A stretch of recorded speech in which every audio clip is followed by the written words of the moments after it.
Decorations up. We put up our Christmas stuff this weekend. We're not celebrating Thanksgiving because I actually live in Canada. We have our Thanksgiving in October, but we traditionally put up our Christmas decor. And this year, going with the Declutter for Christmas challenge that I ran a couple weeks ago in the Big Family Moms group, I have been decluttering so consistently. It's been beautiful. I didn't used to do that, but I do it now almost like an annual tradition. And I give most of my stuff away with the Buy Nothing group that lives in our community, just like a Facebook group. It's amazing what these women will take. Like literally, I was giving away half open boxes of cornstarch and people were like, I'll take it, I'll take it. It was amazing. It's been so satisfying. And I challenged myself this weekend to get my 6 Rubbermaid bins of Christmas decorations and like home decor down to 4. I wanted to eliminate 2 bins. And it was amazing that once I committed to do it and I believed it could be done, I gave myself some space and grace to do it. It happened. And it was honestly, it was such a good feeling. So here it is. This is like our traditional nativity countdown one.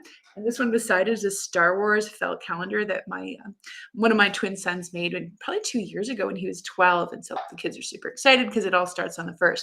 I'm going to get into today's video before I talk too much about Christmas and decluttering, which I get excited about both. Today I'm going to talk, actually this whole week I want to talk about preparing your big family heart and home for having a new baby. I am expecting baby number 11 in 3 weeks today. So it's a very, clear, hard deadline because it's my 10th C-section. All my kids have been C-sections. So that gives my life a very clear deadline. If you know that name is kind of harsh, like deadline. But it's just a very clear point, a fixed point in my upcoming future that, life will be different in the weeks afterwards. Plus, it's going to be Christmas and we're going into January, new season of the year. So there's a lot of stuff coming up for me. And this is not my first baby, obviously baby number 11. And yet it's still a C-section. It's still a newborn baby. Though I'm a more experienced mom than I was at the beginning when I had no idea what I was doing, didn't even know how to change a diaper. Now I'm dealing with the fact that I have 10 other children, ages 17 to 2. And we homeschool. And there's still life happening. And C-section or not, life is going to, eventually my husband's going to go back to work like most women who have babies, whether you have 1 children or 4 children, whatever your family size looks like. So I'm going to share from my heart, my home, how I prepare to do that. And I thought I've got so many little things, like big things really along the way that I've learned that I did not know at the beginning. And I'm going to share this actually 3 times this week because I go live Monday, Wednesday, Friday. Let's get into it. All right. So in the past, I used to get kind of like stressed out before the baby would come. And I think I would try to do too much. I'd be so focused on the fact that I only had so many weeks left, like this every week countdown, right? Especially with a fixed C-section date. There's no guessing when the baby's going to come. And I've never gone early. So my life kind of turned into this funnel effect and it got more and more stressful. When I say it got more and more stressful, I'm going to be honest. I see now in hindsight, I was stressing myself out. Part of it was I was trying to get too much done because I didn't realize that life would actually go on after the baby, that some things really could wait. I think my heart was in the right place. I just wanted to be so prepared. And we had this, if you've ever been pregnant before, you know that nesting urge, this like God-given deep drive to prepare. I don't subscribe to evolution. So it's to me, not an evolutionary thing, like I'm literally making a nest out of grass and feathers, but my heart longs to prepare to welcome baby, and preparing my home is just practical. That being said, I would sometimes overdo it and I'd set myself up for burnout and I'd be like going into almost early contractions, preparing for a baby who is, going to come anyway. And it's okay if I didn't clean the oven. It's okay if I didn't necessarily get all the decluttering done that I, had hoped to do, but I didn't really have that perspective. And I think I put a little too much on myself in years past. So here's 2 things that I'll share today. And I got more on Wednesday and Friday that have really helped me slow down my heart, slow down my body, but in a like a peaceful way. So I'm still being productive. I'm still getting things done. I'm not being slothful. At the same time, I'm really preparing my heart and home in a beautiful way. So one of the things that I now do, and I purpose to do it because if I don't tell myself, Tara, do this, I'm more of a Martha character. I won't do it. I'll just be so worried. I'll be getting the chips and the dip ready and I won't be focusing my heart. So one of the things I do is I purpose to enjoy my pregnancy. I've been blessed that I'm not having severe morning sickness or anything like that. So I recognize that for someone that's easier said than done. For me, enjoying my pregnancy, especially in the last couple of weeks, really means treasuring those little kicks. Baby had hiccups over the weekend. For the first time, I really noticed it.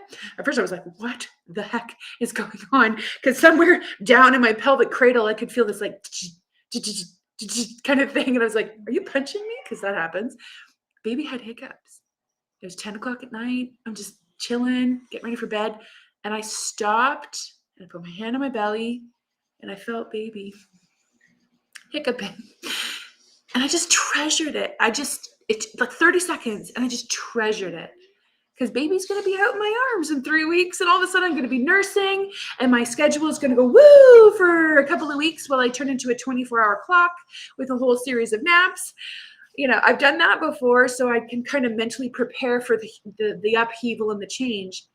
But I could totally miss these little moments that are only going to last for 3 more weeks when baby is in rather than out. And I could get so focused on baby coming out and getting ready for the out that I miss the time in, because this is a holy time. As I think about Mary expecting Jesus at this time of year, with all of her circumstances that are different from mine, she still felt baby Jesus kick. Maybe have hiccups. Maybe she had morning sickness too. So I want to encourage you, if you're experiencing pregnancy right now, or you will be in the future, especially if you already have more than a few kids at home, to take little moments, real moments that matter, to enjoy the pregnancy, to pray over baby, to feel baby kick, and just savor it. Savor the memories, because otherwise it can go in such a blur because you're so busy just taking care of your kids and getting lunch ready and thinking about tomorrow and getting this and getting that. And life can be so busy, especially with a big family, that we forget to enjoy right now. So that's one way that I have slowed down my heart, slowed down my spirit to enjoy right now in the midst of still, getting things done and not just like sitting around all day feeling my belly. So the next thing that's my heart piece I want to talk about today. The next piece I'll talk about is preparing my home. My hair is bugging me, so I'm just going to do a little moment. Okay. How do I prepare my home? There's a lot of things I do to prepare my home. In fact, I tend to lean a little heavy into that direction. So it's really good for me and for people like me to scale it back a little bit and not get too anxious about it and make it like everything. Because that can create a real recipe for fear and dread and stress, which isn't good for your body or your soul. It's really not good for baby, right? So with all that in mind, one of the things I do is I make a list. I'm going to share my list with you. This isn't very pretty, but it's helpful. Talked about this on the weekend in a quick tip in my Big Family Moms group, where I just get it out of my head, because otherwise it's all rattling around in there and it keeps me up at night and I freak out because I think I'm going to forget something. I'm like plate spinning, you think you're going to drop something. So I started making a list of the chores that I'd like to get done pre-Christmas, because we do some special chores once a year. And just as things come to mind, I'm like, oh yeah, I want somebody to brush the dog. Maybe it'll be me. Maybe I'll assign it to one of my older kids. Maybe I'll ask my husband to do it. But just I grab those things and I pop them on a list. I have this taped to the cupboard above my microwave just over there. And I've also just written down a couple other random things like haircuts. Oh my gosh, my kids look like shaggy sheep right now because they hadn't had a haircut since the fall. I have 7 sons. So I actually got it out. It's on the counter. I've got the buzz cutter, and we're going to do haircuts this afternoon. So when I make a list, I don't stress out as much because it's not all rattling around in my head. I'm like, okay, yeah, I recognize not everything on the list is going to get done. And I have a little technique that I share about my Big Family Moms group that helps me prioritize what I'm going to do, kind of the order I'm going to do it in, and then let go and relax about the things that don't necessarily get done and not put too much importance on all those things. Again, so that I can prepare my heart and home without going too deep into stress, which not good for me, not good for baby, not good for anybody, right? If mom's stressed out, what do they say? If mom ain't happy, nobody's happy. Yeah, been there, done that. So listen, if this is resonating with you and you're expecting a baby, or you know you're going to be soon, and you've got more than a couple of kids, you're already outnumbered, you and dad, and you would like some more encouragement and practical support from a big family mom who's just maybe a little further ahead down the road of life with more kids than you, feel free to jump into the Big Family Moms group. It's called Big Family Moms: Overcoming Struggles and Growing in Grace. Love to see you in the group. It's a private members only group, so you just have to let me know, like there's like a little click thing to get in and let me know who you are, and love to connect with you in that group and be an encouragement to you, because God knows I did not have a lot of encouragement at the beginning of my own motherhood journey when I was a brand new mom. Very quickly we were outnumbered because we had twins 2 years after we had our firstborn daughter, who's now 17. So we had 3 kids under 2 at the beginning, and learning how to juggle all of that, and then 4 to 4, 5 to 5, 6 to 6, and now, 11, 17 and under, has been a journey of grace and overcoming struggles. So feel free to join the group. I'd love to connect with you there and be a means of grace and encouragement and practical support to you. So that's what I got for you today. I've got some more stuff about preparing your heart and your home on Wednesday and on Friday as well at 11:30 Eastern Standard Time. So look forward to seeing you there again. Take care. God bless.